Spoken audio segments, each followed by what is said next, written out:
Hola, bienvenidos a este su canal, La Hormiga Antropológica. Yo soy César Vadillo y el día de hoy voy a responder una de las preguntas que más hacen que nos jalemos las greñas los antropólogos. ¿Qué es la cultura? Sin duda es una de las preguntas que nos hace titubear y es que en esencia eso es lo que estudiamos nosotros los antropólogos, pero no nos terminamos de poner de acuerdo sobre lo que nos referimos. Y bueno, es que de manera coloquial podemos referirnos a muchas cosas con la palabra cultura. ¿Cuántas veces no hemos escuchado es que esa persona no lee porque es una persona inculta? O que decimos, fui a un evento cultural cuando nos referimos a un concierto o a una exposición de danza. Entonces, existen niveles de cultura como la alta y la baja cultura. Eh, ¿A qué nos referimos los antropólogos cuando hablamos de cultura? Y realmente puede existir una persona inculta. Vamos a responder esto, así de que los invito a acompañarme.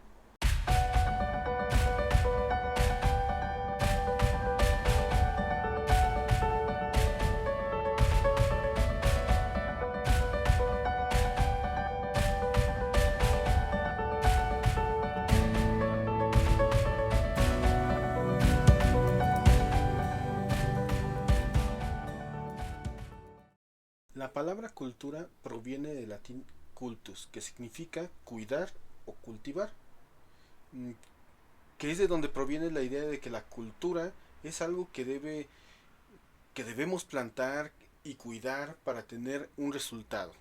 Por tanto, debemos aprender a leer para poder leer y debemos leer para adquirir conocimientos y ser unas personas con una mente cultivada o una persona culta.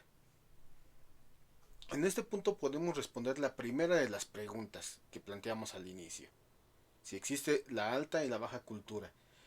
Y es que de aquí mismo es de donde surge la idea de que hay conocimientos que no necesitan de mucho estudio y conforman lo que es la baja cultura o la cultura popular. Y hay conocimientos que necesitan mucho trabajo para entenderse, lo que conforma una alta cultura o una cultura refinada. Pero los primeros antropólogos se encontraron con el problema de que en el mundo las personas tienen diferentes conocimientos, diferentes maneras de entender el mundo y en consecuencia diferentes formas de actuar en él e interactuar con él.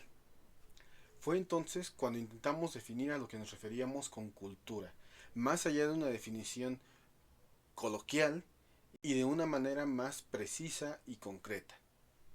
Edward Burner Taylor en 1871 definió la cultura como un todo complejo que incluye conocimientos, creencias, artes, moral, derecho, costumbre y cualesquiera otras capacidades y hábitos adquiridos por el hombre como miembro de una sociedad.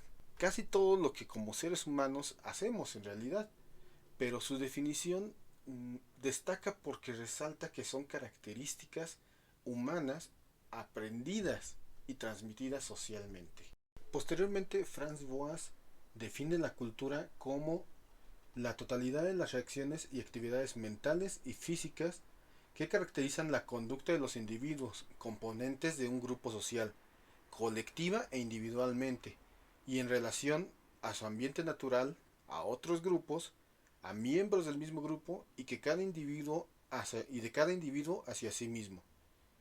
También incluye los productos de estas actividades y su función en la vida de los grupos. El concepto de Boas habla de diferentes desarrollos, de acuerdo a la relación con el ambiente, con otros grupos y de los miembros con uno mismo, lo que abre la oportunidad de hablar de culturas y no de una sola cultura en diferentes estados de desarrollo. Esto es una apertura impresionante para la época, ya que deja de ver a los pueblos no occidentales como atrasados o estancados en una etapa del desarrollo cultural. También menciona que los diferentes desarrollos caracterizan la conducta de los individuos y aunque no desarrolla el punto, sí lo deja sobre la mesa para que lleguen otros. Ruth Benedict, discípula de Boas, define la cultura como el conjunto o la configuración de conocimientos, creencias, valores, actitudes y emociones que caracterizan a una sociedad. No se trata de la acumulación de rasgos culturales. Las culturas tienen forma y constituyen modelos y patrones. Cada cultura es una totalidad y está integrada. Su definición, aunque parecida a la de Taylor y sobre todo a la de Boas, llama la atención a que la cultura no solamente es la suma de rasgos, no es solamente uno más otro, sino que esos rasgos culturales conforman patrones de comportamiento que dan dirección y fuerza al desarrollo cultural de un pueblo. Y como tal, no importa que un acto se nos haga extraño o caprichoso, siempre tendrá una explicación en la experiencia y en el aprendizaje en la sociedad en la que vive ese individuo. De esta manera, con cada rasgo como si fuera un hilo, se encuentra entretejido con otros conformando un dibujo complejo. No podemos entender una parte si no lo vemos todo, y no podemos entender el todo si no vemos una parte.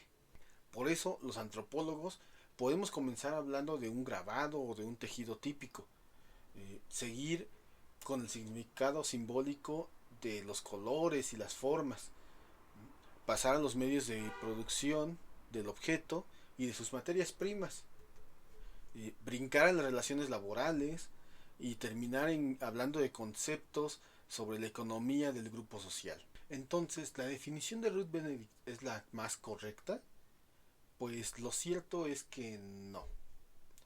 Tanto Taylor como Boas e incluso la misma Ruth Benedict ponen el foco de la discusión sobre los rasgos culturales observables. Muchos de ellos son objetos físicos o comportamientos tangibles, y existen otras corrientes académicas que sitúan el debate en otro plano del análisis. Por ejemplo, Clifford Geertz, que define la cultura como un sistema de concepciones expresadas en formas simbólicas por medio de las cuales la gente se comunica, perpetúa y desarrolla su conocimiento sobre las actitudes hacia la vida. Clifford Geertz abandona por completo el plano físico y lleva la discusión sobre la definición de cultura plenamente al campo de lo simbólico. La cultura no es una vara de madera tallada, sino el sistema de conceptos simbólicos que pueden convertir esa vara en un bastón, o en un cetro, o en un bate de béisbol. Famosos antropólogos como Victor Turner y Claus Lévi-Strauss siguen la vertiente simbólica de la cultura, eh, entendiéndola como un sistema simbólico que nos permite comprender el mundo y darle sentido. Otros antropólogos como Marvin Harris, que desde la relación con el ecosistema y el entorno físico, define la cultura como cuerpo de tradiciones socialmente adquiridas que aparecen de forma rudimentaria entre los mamíferos, especialmente entre los primates. Cuando los antropólogos hablan de una cultura humana, normalmente se refieren al estilo de vida total, socialmente adquirido de un grupo de personas, que incluye los modos pautados y recurrentes de pensar, sentir y actuar. Lo que da lugar a pensar que podrían existir rasgos culturales en otros primates e incluso en otros mamíferos. Esto último ha sido reforzado con los descubrimientos en el área de la primatología, eh, que ha encontrado, por ejemplo, diferencias culturales entre diferentes grupos de chimpancés, o con el descubrimiento de juegos o prácticas entre mamíferos como los delfines y los elefantes. En fin, respondiendo a la segunda pregunta, ¿a qué nos referimos los antropólogos cuando hablamos de cultura? Pues hablar de definir lo que es cultura es como sacar un juego de mesa en donde, como ficha, todos tienen un concepto de cultura similar pero diferente. y donde todos quieren llegar a la meta. Es una discusión garantizada. Sin embargo, podemos decir, sin temor a equivocarnos, que la cultura es un algo que es compartido por un grupo social. Puede interpretarse desde un universo simbólico o revelarse a través de objetos y comportamientos físicos y tangibles. No se da de manera hereditaria, sino que es aprendido de manera consciente e inconscientemente. Nos permite comprender y dar e interactuar con el mundo y da sentido a nuestra realidad y a nuestras acciones. Por tanto, respondiendo a la última de las preguntas del principio, mientras alguien viva en un grupo social, grande o chico, simplemente no puede haber una persona inculta, ya que consciente e inconscientemente ha aprendido ese algo compartido por su grupo social y que le permite entender de manera similar el mundo que lo rodea o actuar dentro de él. No es que un reggaetonero no tenga cultura, sino que el contexto social e histórico han hecho que no compartamos los sistemas simbólicos, comportamientos y conocimientos del otro. Simplemente valoramos diferentes cosas. Espero que este video les haya traído un poco de claridad sobre lo que nos referimos nosotros los antropólogos cuando hablamos de cultura. Eh, pero también que nos tengan mucha paciencia cuando nos ven que estamos divagando o que estamos abstraídos en nuestros pensamientos. Pero principalmente espero que les haya gustado. Y si es así, denle like, compártanlo y suscríbanse al canal. Yo soy César Vadillo, la hormiga antropológica, y nos vemos hasta la próxima. Chao.